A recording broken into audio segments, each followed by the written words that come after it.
Hello, sopitia ho ni thla phana bon chawin. Tunin ni kho thu so ho cho gim nei be se yengin. Mitin lunglai tong ka hle. Lang alanga koidang hikit lo. Eile ki ka hita banga thu so gim nei hong so. Mi pi ho itian nei tiu ham lam kai ho. Lung set ten.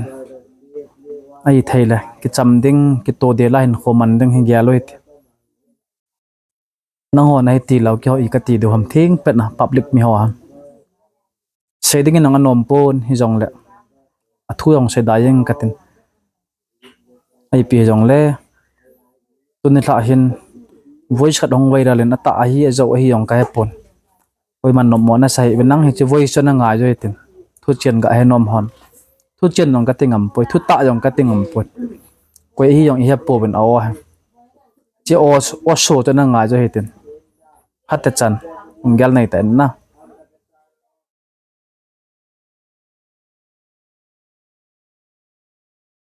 Kanami pite ho tuni palin munu area frontline mona thu su chu tamkhat kani hil chi no min ke hi le vivi hon ahung attack naman wa commander pa ka hi in thilum dan hi ti yi yengka hi bukani achayu kani achaywa hi numa ka ki cholo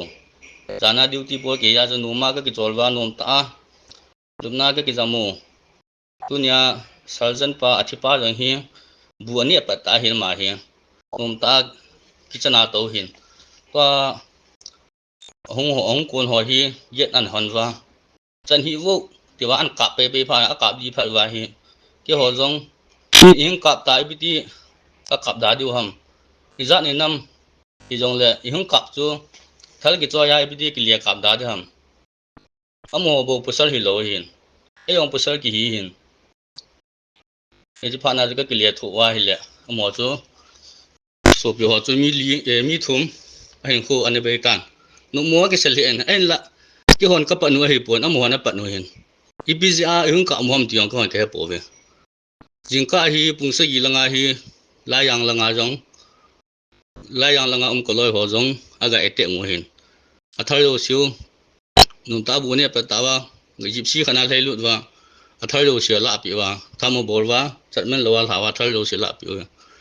chule palina hi vivi ho hi ke ho hi ke no mo na jong ma cham pon nom ta kom kho mo hin anin ha jong le ke chip khom ju ka wali le khom ju ke ko mu nom ta hin khu ka manu hin ipitia chi hung thung them asunga hi pre plan adi lo khat nu mei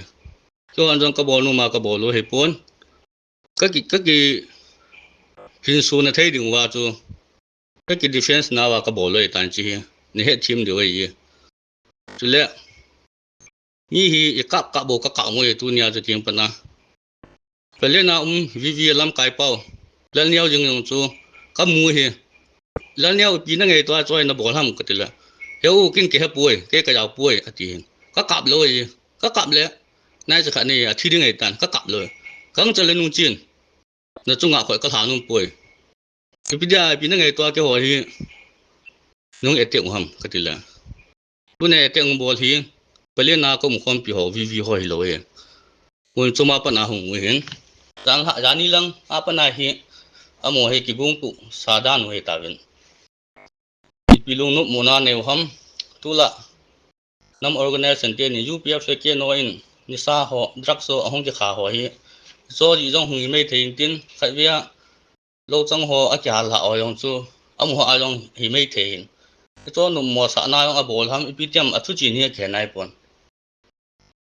cha chu nam ipite hon UK hon VV ho om na wa aga ka be ne tu chu na sei ta lo de wi amona ngel ki hin ke yong kalup na mona ai ka mu pathin ai hu do ja ka hin do ai chi hi na mi bi tia ni he thim pi lang asung thu la hi pi ti ham koi lunggel ham koi lu ham ti wang hi tu chanin kin jong ke nai pon chile tu nung tu ba jong le chita bong hoi hi a ger bol lo di win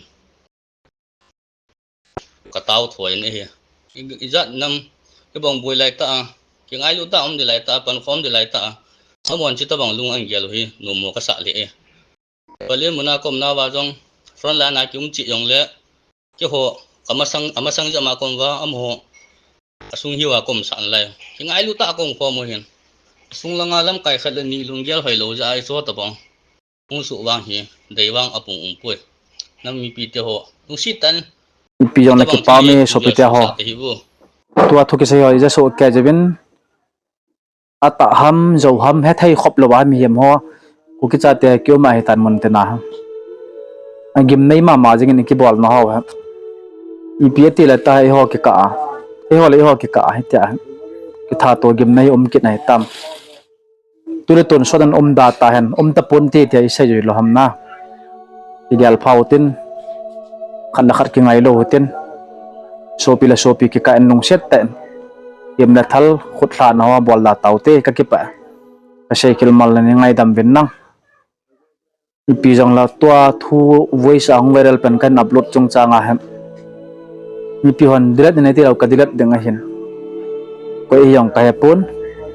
adi hi ta hi jong ka hepun hi jong la iga ngai do ka dei ja chu kan ko he boy la ke to ke nei ta o chule ka ga sei be nom kit chu kin group he kan mu wa lo hin na amolium sa hola chun sa sat hau kip kitipa chu ken nong kaloi ngai ma khat na hin ama 2019 ko ma hi anglo ku keyword documentary film ma zaw dinga